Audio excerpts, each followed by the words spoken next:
Umkhokheli uMacele la okhulumayo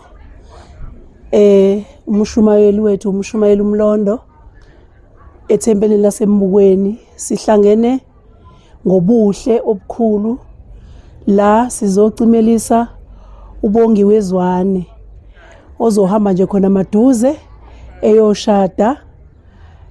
Sithi ke siyacela ukuthi lobuhle obukhulu kangaka kube into eqhubekayo. Ngiqhubekele kuyo yonke intombi zentethelelo.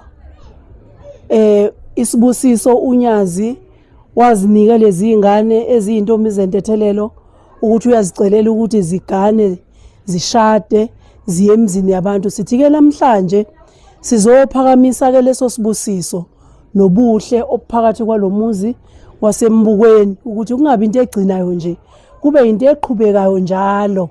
Silindele okukhulu kunalokhu okuzayo.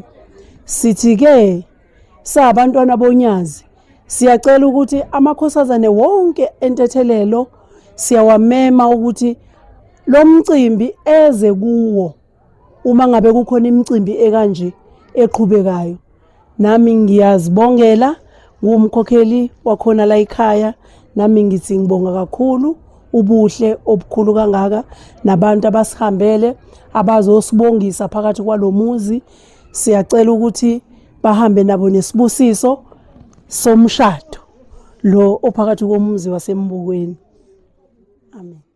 Sanibonani nonke, igama lami nguBongiwe kaZwane, sabatha eMbukweni Thempeli ethembisa phansi kaMshumayeli uMlondo umkhokheli uMacele bese kuba umvangeli uKhuzwayo.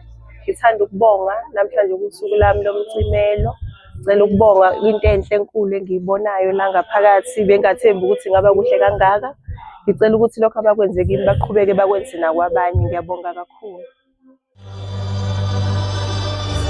Siyabingelela nonke babukeli ikhona lapha Mshumayeli uMlondo lona usona eMbukweni. Namhlanje sihlangene nomcimeliso wankosazana uMazwane yakhona lapha ekhaya.